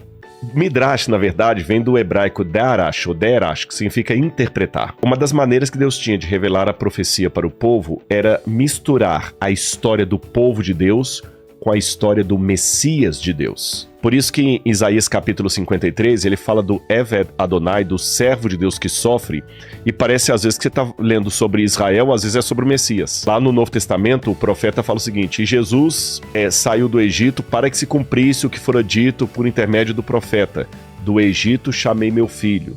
Mas ali no Antigo Testamento, o Egito chamei meu filho, eu chamei Israel do Egito. Mas aqui ele fala, e chamei o Messias do Egito. Por que isso? É porque Deus se importa tanto conosco que a nossa história também é a história dele, de dor e sofrimento. Quando, por exemplo, o apóstolo Paulo, que na época se chamava Saulo, estava perseguindo a igreja, ele viu uma luz diante dele no caminho de Damasco, e a luz falou assim, Saulo, Saulo, por que me persegues? Atos 9, verso 6. Curioso, Paulo não estava perseguindo Jesus, ele estava perseguindo a igreja, mas ele falou, porque me persegue. A história do povo mistura com a história do Messias. Então João está vendo a história do povo de Deus misturada com a história do Messias. E como Maria era uma judia que deu à luz a Jesus e ela também foi perseguida por Herodes, a Igreja Católica, então, com base nisso, tem uma imagem de Maria. Ela tem Maria pisando na lua, com a coroa de 12 estrelas na cabeça, tá bem? Só que ela já não está mais grávida. Algumas imagens de Maria ainda mostram o dragão debaixo. É o povo de Deus que dá a luz ao Messias. E o dragão, quem que é? Os inimigos do povo de Deus. Outra coisa interessante. Na Bíblia, eles misturam, às vezes, símbolos de potências com símbolos de monstros. Não é só na Bíblia, não. Se você for estudar a arqueologia da Pérsia, da Babilônia, mesmo do Egito, ou até Roma, você vê que eles simbolizavam os grandes poderes por grandes monstros. Então, se eu quero falar, por exemplo, dos Estados Unidos, eu vou falar de um monstro. Se eu quero falar da Rússia, vou falar de outro monstro. É a maneira simbólica de falar de um poder. Então, que monstro era esse que estava perseguindo a mulher? Esse monstro aqui, ao mesmo tempo, ele é o diabo e é o Império Romano. Porque na época de João, quem mandou João preso pela ilha de Patmos? Império Romano. Quem perseguiu a igreja? Império Romano. Nero, aqui no caso era Domiciano, era Roma. E ao mesmo tempo Roma é o diabo. Nós, com o nosso olhar carnal, a gente só vê a pessoa agindo. Por exemplo, eu só vejo Lenin matando um monte de gente, mas o profeta vê Lenin e o diabo agindo através de Lenin. Eu vejo apenas um grande pregador do evangelho, mas o profeta vê o pregador e o Espírito de Deus falando através daquele pregador. Quem tem a visão espiritual, você entendeu? Quando você tem uma relação espiritual com Deus, você vê mais do que simplesmente coisas humanas. Entendi. Você vê o mundo espiritual por trás daquilo. Seja o mundo espiritual do bem, falei, o Espírito Santo usando um pregador para falar de Jesus para mim, seja o mundo do mal, o diabo tomando um ditador para promover uma carnificina. Isso não retira a responsabilidade humana, nós não somos marionetes na mão do sagrado. O pregador está sendo usado pelo Espírito Santo, mas ele tem a liberdade dele. O cara do mal, ele está sendo usado pelo mal, mas ele aceitou o mal. Ninguém é marionete. Então aqui o dragão é ao mesmo tempo o diabo e é ao mesmo tempo Roma, que o diabo estava usando para perseguir a igreja, para perseguir a mulher, para perseguir o povo de Deus. Aí diz que quando o dragão tentou devorar a criança foi arrebatada e foi até o trono de Deus. E quando a criança foi ao trono de Deus, o que aconteceu? Aquela mesma mulher, ela fugiu para o deserto. Então olha a cena. Aqui está a mulher, ela dá a luz ao bebê, o dragão quer devorar o bebê, não consegue porque o bebê é arrebatado para o céu. A mulher foge para o deserto e o dragão vai para o céu atrás do bebê. Só que quando o dragão chega no céu, ele dá com burros na água. Porque ele chega no céu e não é um bebê que vem recebê-lo, é Miguel. Miguel e seus anjos vieram pelejar. E olha o que diz aqui a Bíblia. Então estourou guerra no céu. Miguel e seus anjos lutaram contra o dragão. Também o dragão e seus anjos lutaram, mas não conseguiram sair vitoriosos e não havia mais lugar para eles no céu. E foi expulso o dragão, a antiga serpente que se chama Diabo e Satanás, o sedutor de todo mundo. Ele foi atirado para a terra e com ele os seus anjos. E olha que interessante, se a gente lembrar do pecado original, a gente lembra 3 coisas que estão ligadas aqui. A Bíblia, ela conversa, essa intertextualidade, a Bíblia, os capítulos conversam. Lá no Éden, você tinha uma mulher e uma serpente. A serpente falou com a mulher, vocês serão iguais a Deus. Interessante que aqui, o ser que combate a serpente no céu e a expulsa, chama-se Miguel. É um nome em hebraico. Mi, em hebraico, é quem. Mi pode ser quem ou de onde, mas aqui no caso é quem. Então, Mi-ha-el. Quem é como Deus? Que é uma pergunta retórica. Ninguém. Essa passagem, o nome Miguel, desmente a fala da serpente. Vocês serão iguais a Deus. E mais, lá ele prometeu, eu colocarei inimizade entre você e a descendência da serpente. Entre o seu descendente, Eva, e a serpente. Porém, inimizade entre você e a mulher. Mulher é o povo de Deus. O dragão está durante toda a história tentando destruir a mulher, que é o povo de Deus. Entre a sua descendência e o descendente dela, da mulher. Esse lhe ferirá a cabeça e você lhe ferirá o calcanhar. Então, serpente, eu vou colocar inimizade entre a sua descendência e o descendente da mulher. Agora a serpente é expulsa do céu. E quando ela é expulsa, tem uma vitória no céu. Ele foi atirado para a terra, ele e seus anjos. Então ouviu uma voz forte no céu proclamando: agora veio a salvação e o poder e o reino do nosso Deus e a autoridade do seu Cristo. Pois foi expulso o acusador de nossos irmãos. Foi expulso. Aí a Bíblia termina dizendo assim: por isso, celebrem, ó céus, e vocês que neles habitam. Mas ai da terra e do mar. Vamos recapitular tudo que a gente viu até aqui? Sim. Nós falamos de 7 igrejas.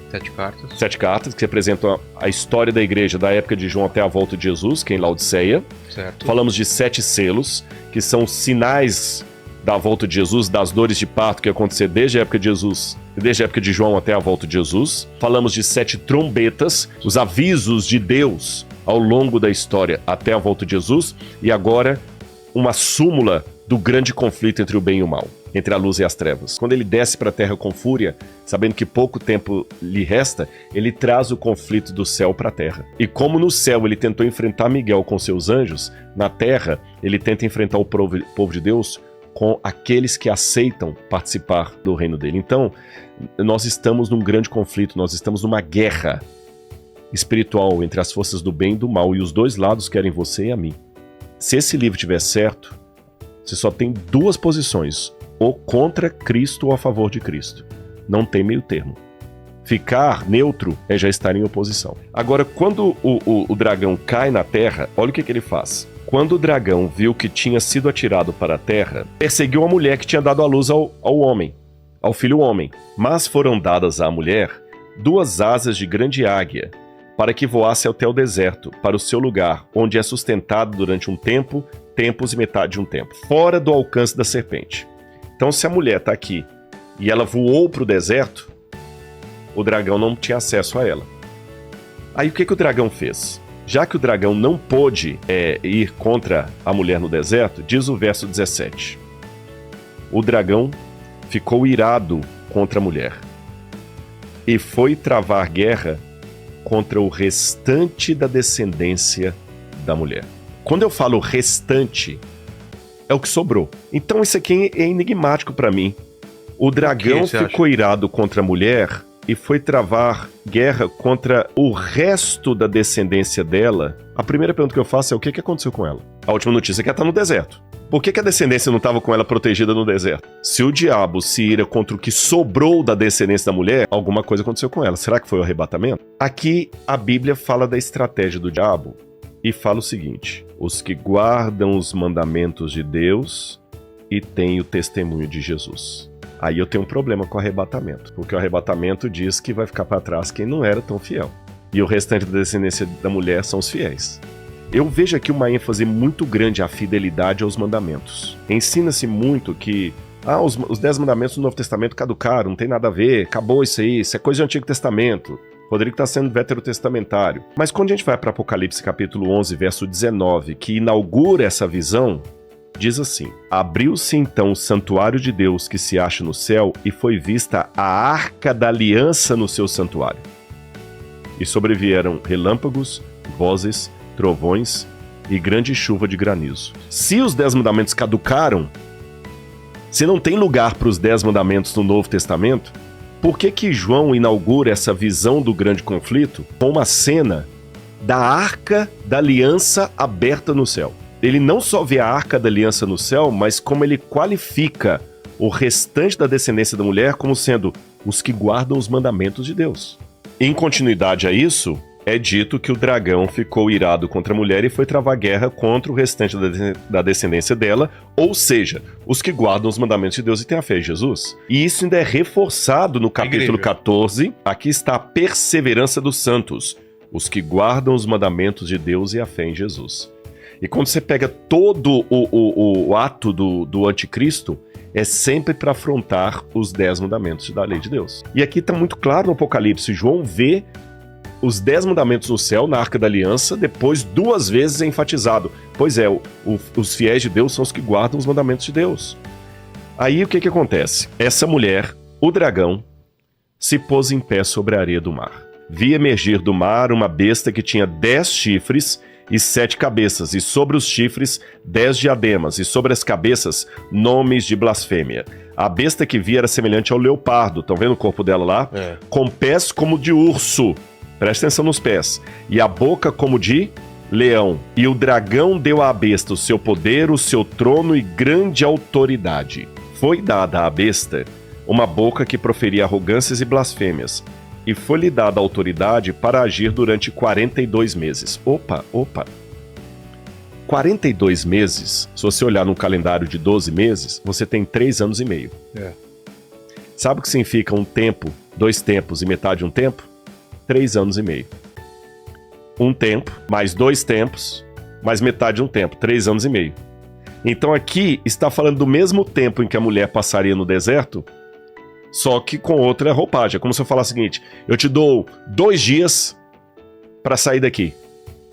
Aí eu volto e falo, eu te dou 48 horas. Eu tô falando a mesma coisa. Um tempo, 2 tempos e metade de um tempo é a mesma coisa de 3 anos e meio, que é a mesma coisa de 42 meses. É interessante que quando a gente vai para Daniel capítulo 7, versículo 25, lá também fala dessa besta, desse anticristo. Ele falará contra o Altíssimo. Tinha boca repleta de blasfêmias. Oprimirá os santos do Altíssimo. Essa besta vai oprimir o povo de Deus. E tentará mudar os tempos e a lei. E os santos lhes serão entregues nas mãos por um tempo, 2 tempos e metade de um tempo. Se a mulher estaria no deserto, longe do alcance da serpente, o fato da serpente Passar o bastão para a besta e a besta poder perseguir o povo no deserto, então Deus... O esconderijo não deu certo? Por que o esconderijo não deu certo? Porque as promessas de Deus são condicionais. No Israel do Antigo Testamento, Deus falou assim: se vocês forem fiéis, eu farei isso. Se vocês forem fiéis, eu farei aquilo. E muitas vezes os profetas de Deus falaram: Deus trouxe os babilônios porque vocês não foram fiéis. Se vocês forem fiéis. Então, João já estava vendo que a igreja, de certa forma, não estaria sendo fiel. João, quando viu essa cena, lembrou da igreja de Laodiceia. Aí no capítulo 17, um dos 7 anjos, que tinham as 7 taças, veio e falou comigo dizendo: venha, eu vou lhe mostrar o julgamento da grande prostituta, que está assentada sobre muitas águas. Os reis da terra se prostituíram com ela, e os que habitam sobre a terra se embriagaram com o vinho da sua prostituição. O anjo me transportou em espírito ao deserto. Vi uma mulher montada numa besta, escarlata, besta repleta de nomes de blasfêmia, com 7 cabeças e 10 chifres. A mulher estava vestida de púrpura e escarlata, enfeitada de ouro, de pedras preciosas, pérolas, tendo na mão um cálice de ouro transbordante das abominações e das imundícias da sua prostituição. E na sua testa estava escrito um nome mistério: Babilônia, a Grande, mãe das prostitutas e das abominações da terra. Então vi a mulher embriagada com o sangue dos santos e o sangue das testemunhas de Jesus. E quando a vi, admirei-me com grande espanto. Quando João viu aquela cena no deserto, João se admirou com grande espanto. João já tinha visto os 7 selos. João já tinha visto a ira do Cordeiro. João já tinha visto os 144 mil. João já tinha visto o trono de Deus no céu. João já tinha visto a besta saindo do mar. João já tinha visto... Por que ele se admirou? Para João se espantar aqui e ficar admirado, tem que ser um negócio muito fora do comum. É porque ele nunca esperava ver isso. A mulher do capítulo 12, que era fiel, que foi para o deserto perseguida pela besta, agora estava de caso com a besta. João chocou quando viu isso. Ele não esperava. Por isso que o dragão agora não tem mais ira contra a mulher, mas contra o que restou da descendência dela, porque em grande parte a mulher se prostituiu, se vendeu. Agora eu entendo o cristianismo da carta a Laodiceia. Aí você vai aqui para Tessalonicenses capítulo 1, versículo 6 em diante, diz assim, quando Paulo fala da volta de Jesus, ele fala: porque o mistério da iniquidade já opera, e aguarda somente que seja afastado aquele que agora o detém. Ninguém de nenhum modo os engane, porque isto, a volta de Jesus, não acontecerá sem que primeiro venha a apostasia, e seja revelado o homem da iniquidade, o filho da perdição. Apostasia, eu falei dessa palavra lá atrás, a ruptura. Então, Paulo falou disso e João entendeu lá que haveria uma grande apostasia no meio do povo de Deus. Por isso que João se admirou com grande espanto. A mulher e a besta estavam juntas. Agora voltamos a Apocalipse 13 e você entende por que agora a briga é contra o que sobrou do povo de Deus, que a maior parte do povo de Deus se tornou Laodiceia. Eu tenho que cuidar que o Apocalipse não possa ser interpretado a partir de manchete de jornal. Tá. Porque se eu ficar com a manchete de jornal na mão, qualquer coisa que eu interpreto como a besta do Apocalipse. O que seria a besta do Apocalipse? Bom, os primeiros pais da igreja, os primeiros cristãos, ali depois do período apostólico, sempre interpretaram a besta do Apocalipse como sendo algo relacionado a Roma, ao Império Romano, que era o opressor da igreja naquela época. Eles sabiam que tinha alguma coisa ligada com Roma. Roma era codificada de Babilônia. Tanto é que o Pedro, quando escreve a carta dele, ele fala assim: aos irmãos que estão na Babilônia. Cultura judaica sempre chamava Roma pelo codinome de Babilônia, porque o maior opressor do povo de Israel no Antigo Testamento não foi o Egito, foi a Babilônia. De todos os opressores que Israel teve, aquele que mais trouxe traumas era a Babilônia. Tanto é que quando você queria falar alguma coisa do mal, era a Babilônia. O mal vem do norte, que a Babilônia veio do norte. mais do que a Assíria, mais do que os persas, mais do que Antíoco Epifânio, grego, todos foram opositores do povo de Deus. Sim. Os persas teve gente que opôs, o Antíoco Epifânio, mas assim, aquele que na época do Novo Testamento, todo mundo era a Babilônia. Você tem vários textos judaicos falando da Babilônia, mas é codificando Roma. A igreja entendeu também, através de Tomás de Aquino, que Roma poderia ser uma forma de trazer o anticristo para a igreja. Isso está na Suma Teológica de Tomás de Aquino. Quando você vai para a Reforma Protestante, de maneira unânime, Lutero, Calvínio, Zwinglio, todos entendiam que o anticristo era o papado. Você entendeu? O papado e acabou. É lógico, a explicação que muitos teólogos católicos dão hoje é o seguinte: é porque os primeiros protestantes ali, a partir de 1517, como eles eram oprimidos pela igreja, eles tinham que dar um nome para o inimigo. Claro. Então, psicologicamente, detonavam com a igreja, né? Hoje, então, o que acontece? Muitos teólogos, já para numa ideia mais de estabelecer a paz, não falam mais que o papado seria o anticristo. E você tem alguns autores, como, por exemplo, no século XVI, você tem o Francisco Rivera, que foi um padre católico dominicano, o Francisco Rivera, e tem o Luiz Salazar. Os dois são da mesma época. Para tirar esse foco protestante de que o papado seria o anticristo, criaram o método preterista. O anticristo é Nero. Não tem nada de papa, é o Nero. E depois muitos teólogos protestantes alemães acabaram bebendo na mesma fonte, aí o papado passou a ser Nero. Depois os futuristas começaram a falar, não, o anticristo, na época da Guerra Fria, que começou o dispensacionalismo, o anticristo é a Rússia, que tinha que demonizar os russos. Agora eu estou falando que a Rússia é com a China. Outros grupos minoritários, como as Testemunhas de Jeová, por exemplo, vão dizer que era a ONU. Outros grupos vão dizer que era um grande computador. Outros vão dizer que era um ateu, a internet. Eu tenho um trecho aqui interessante do próprio catecismo da Igreja Católica, e eu gosto dessa interpretação aqui do catecismo. O anticristo não pode ser o Papa, porque na carta de João é dito que o anticristo nega que Jesus veio em carne. Nega que ele veio em carne. E o Papa não nega que ele veio em carne, ele não é gnóstico. Mas olha o que diz aqui o catecismo da Igreja, julgamento final da Igreja. Antes da segunda vinda de Cristo, a igreja deve passar por um julgamento final que abalará a fé de muitos crentes. Eu concordo com isso. A perseguição que acompanha a sua peregrinação na terra revelará o mistério da iniquidade, que é uma maneira de falar do anticristo, na forma de um engano religioso, oferecendo aos homens uma solução aparente para os seus problemas ao preço da apostasia da verdade.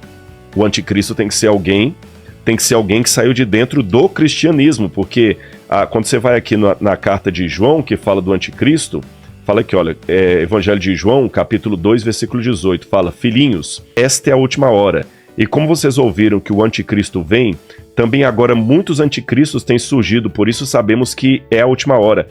Eles saíram do nosso meio. Manifestações do anticristo já havia na época do Novo Testamento, porque eles falam que muitos dos anticristos já estavam surgindo. Segundo, o anticristo tem que ser alguém que sai de dentro do cristianismo, então não pode ser alguém de fora. E terceiro, esses anticristos da época de João eram um modelo daquele grande filho da iniquidade que ainda viria, que Paulo falou, que ainda não surgiu, mas virá, antes da vinda de Cristo. Porque fala que quando ele surgir, Paulo fala, o Senhor o destruirá. Então, peraí, o anticristo não pode ser a União Soviética, porque não tinha União Soviética na época aqui. O anticristo não pode ser a ONU, porque não tinha a ONU nessa época. O anticristo tem que ser algum poder que já tinha exercício na época apostólica, que atraía pessoas que saíam de dentro do cristianismo e que, por alguma forma, vai estar de novo na segunda vinda de Cristo. Então, classificar o anticristo como um homem só já fica complicado, porque o camarada tem que ter 2000 anos de vida, pelo menos. Aí diz que esse anticristo atrairia muitas pessoas para uma apostasia da verdade. Deixa eu te falar uma coisa. Se a mulher de Apocalipse 17 é o povo infiel, para você ser um adúltero, o primeiro requisito é ter sido casado. Para você morrer, o primeiro requisito tá vivo.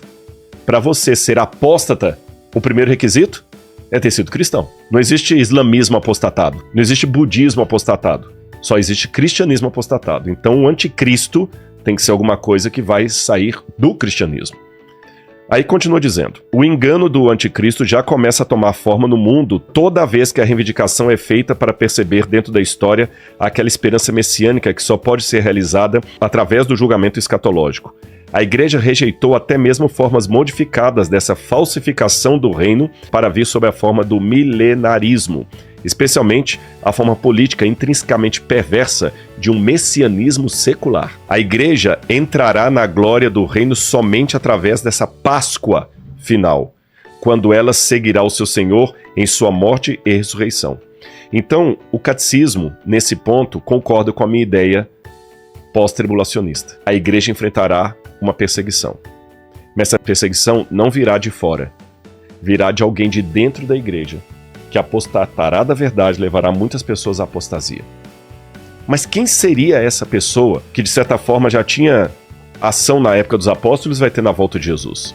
Aí eu termino com o Apocalipse 17 explicando. O anjo, porém, me disse, por que você ficou admirado? Eu vou lhe explicar o mistério da mulher e da besta que tem as 7 cabeças e os 10 chifres que levam a mulher.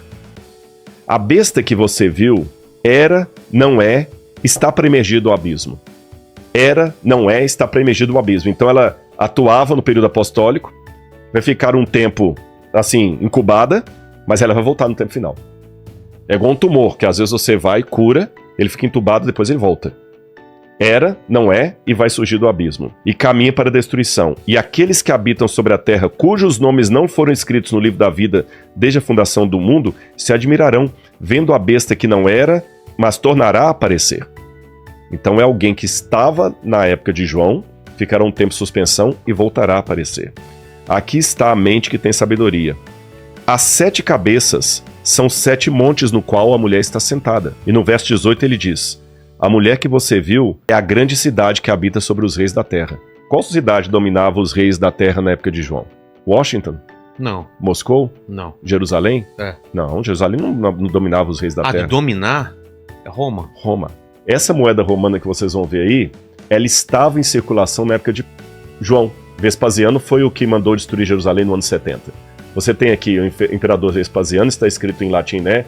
Cesare Augustus, Vespasianus Augustus, e aqui tem do outro lado da moeda, Roma, e ela é uma mulher sentada sobre 7 colinas.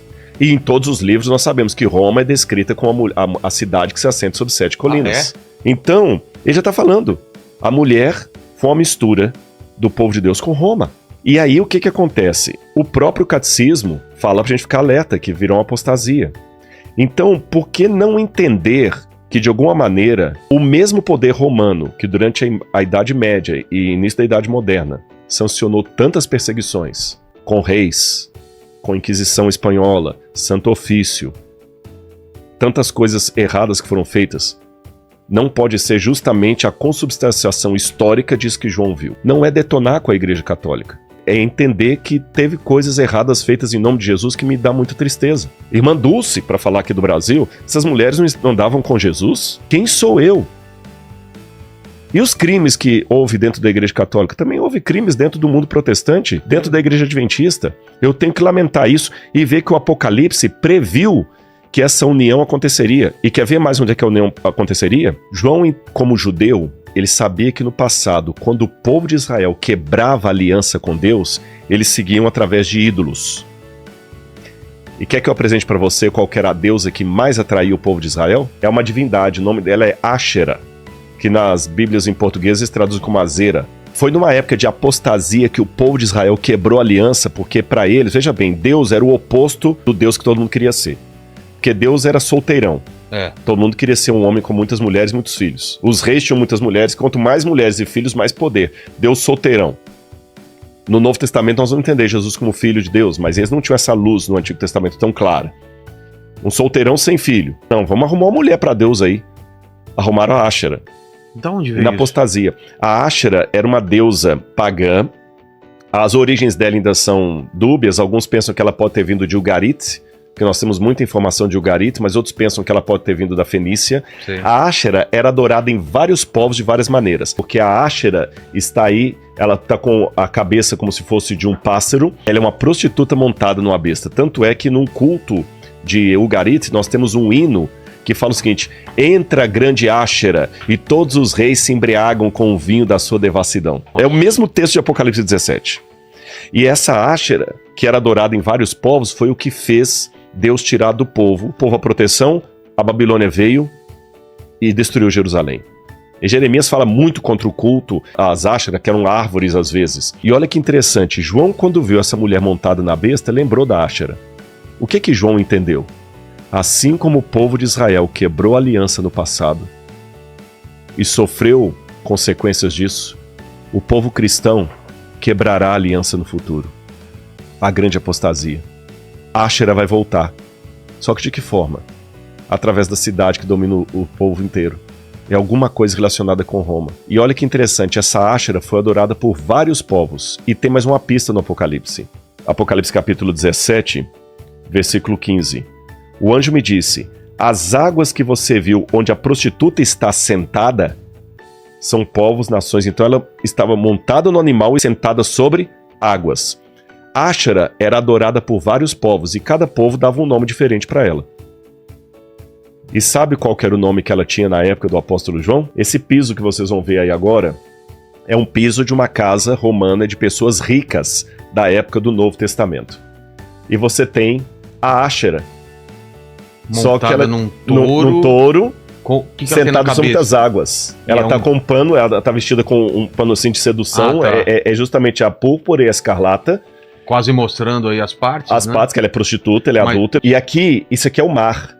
Essa parte baixa é o mar. Tá. Porque a história é que ela traiu o marido dela para ir através de um touro, que era um deus grego que se transformou num touro.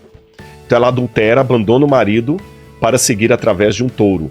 E esse touro cavalga sobre as águas do mar. Entendi. E ela é descrita como a mulher montada sobre uma besta e assentada sobre muitas águas.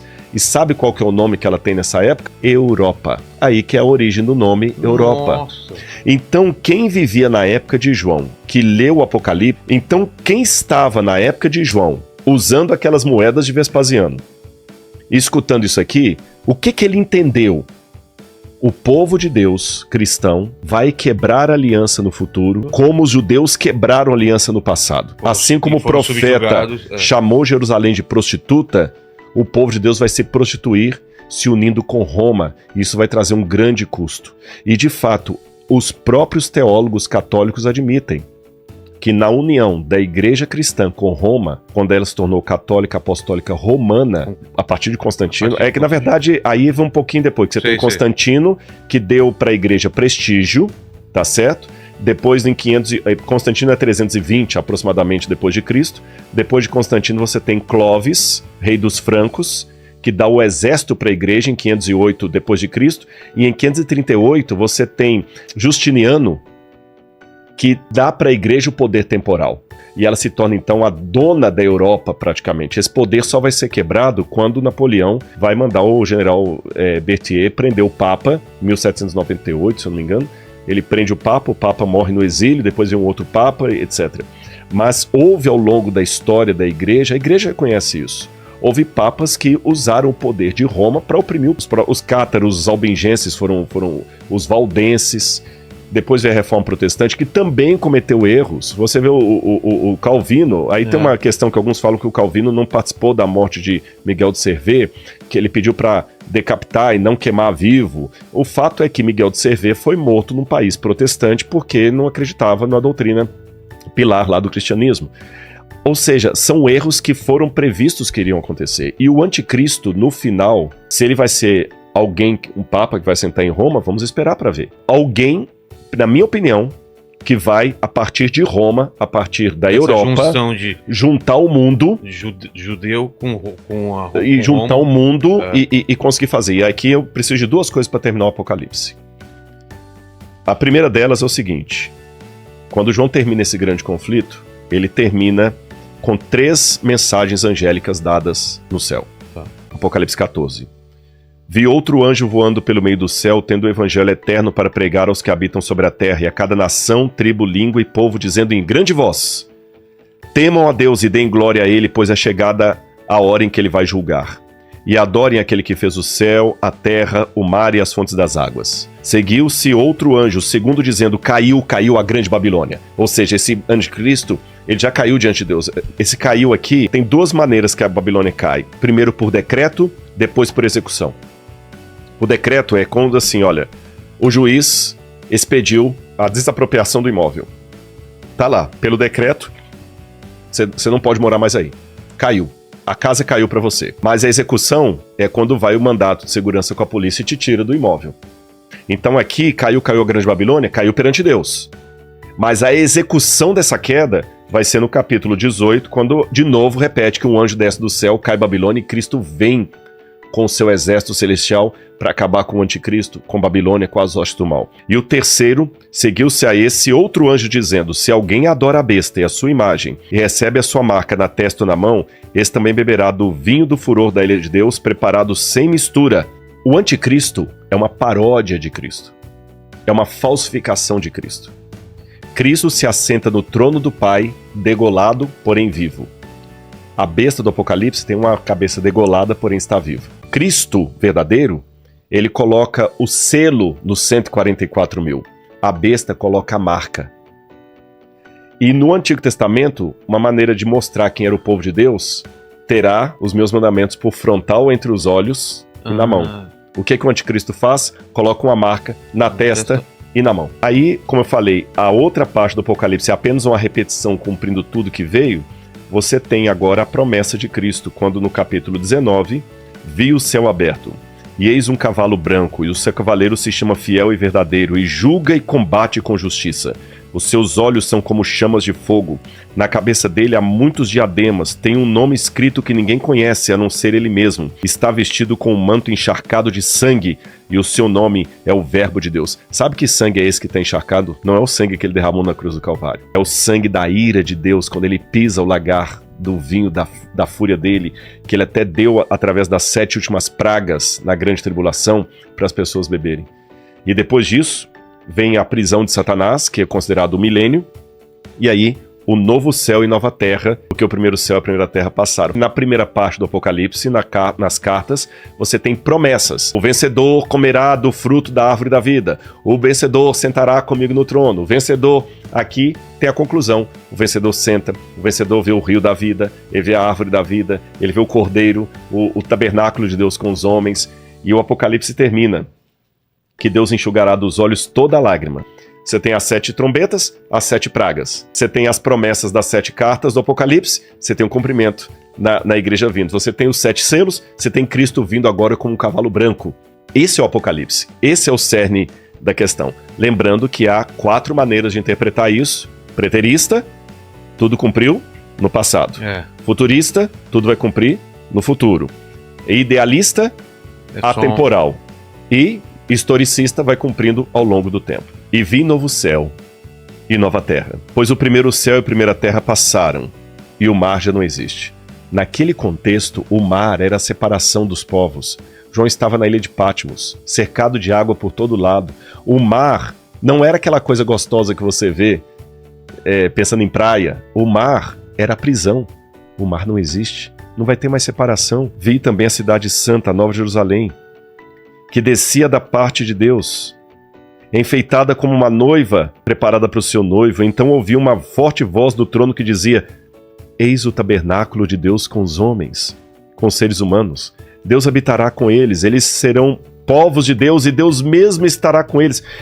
Ufa, não vai ter mais CNPJ de igreja nenhuma, não vai ter mais batista, adventista, presbiteriano, católico, kardecista, vai ter o povo de Deus. E ele lhes enxugará dos olhos toda lágrima, e já não existirá mais a morte. Já não haverá mais luto, nem pranto, nem dor, porque as primeiras coisas passaram. E aquele que estava sentado no trono me disse: eis que faço novas todas as coisas, e acrescentou: escreva, porque essas palavras são fiéis e verdadeiras. E disse-me ainda: tudo está feito, eu sou o Alfa e o Ômega, o A e o Z, o princípio e o fim. Eu a quem tem sede darei de graça da água da vida. E quando João termina tudo isso, ele fala: então já não haverá mais noite, nem precisarão mais da luz de lamparina, nem da luz do sol, porque o Senhor Deus brilhará sobre eles e reinarão para sempre com Jesus. Aquele que dá testemunho dessas coisas diz: certamente venho sem demora. Aí João responde: amém! Vem, Senhor Jesus! A graça do Senhor Jesus seja com todos vocês. E eu termino aqui esse bate-papo sobre o Apocalipse dizendo isso. Essa parte final, amém, não significa simplesmente que assim seja. Amém é uma palavra que deriva do hebraico emuná, firmeza, fidelidade. É ficar agarrado a alguma coisa como se sua vida dependesse daquilo, aman, firme. É como se você estivesse no mar com um tronco de água boiando, e quando você vê o tronco de água boiando, você não está aguentando nadar mais, você vai morrer afogado, você agarra naquele tronco de árvore, você agarra com força. Esse agarrar, isso é emunar, é agarramento. É daí que vem, de emunar vem a palavra amém. Nisso eu me agarro, eu firmo, como se minha vida dependesse disso. Então eu fico imaginando a troca de palavras, o diálogo de Jesus. Certamente, João, eu venho sem demora. E esse venho sem demora, eu venho com pressa. Mas você está sofrendo, você está com angústia. Meus amigos, você pode até discordar de algumas interpretações que eu dei do Apocalipse. Pode até não concordar com a maior parte do que eu disse. Mas tem duas coisas que você não deve discordar, pelo bem da sua alma. 3 coisas. Primeira, esse livro foi inspirado por Deus. Não é conto da carochinha, nem visão de quem está com dor de barriga. Segundo, quando o anticristo se manifestar, seja ele do modo como eu estou desenhando ou de um outro modo, fique entre o remanescente fiel. Não se venda para a maioria. E em terceiro lugar, use o Apocalipse como a última página da história desse mundo. E quando hoje você estiver sofrendo qualquer problema, lembra que Deus já mostrou para você a última página e você será vitorioso. Nós estamos pela primeira vez na história vendo movimentos que podem ser realmente mundiais. E o anticristo vai ser algo mundial, porque não vai poder comprar e nem vender ninguém, a não ser os que têm a marca da besta. Ou seja, todos os povos da terra vão se aliar ao Cordeiro ou ao anticristo. Será que não seriam esses os tempos finais da história deste mundo? Não posso afirmar, mas é uma boa hipótese.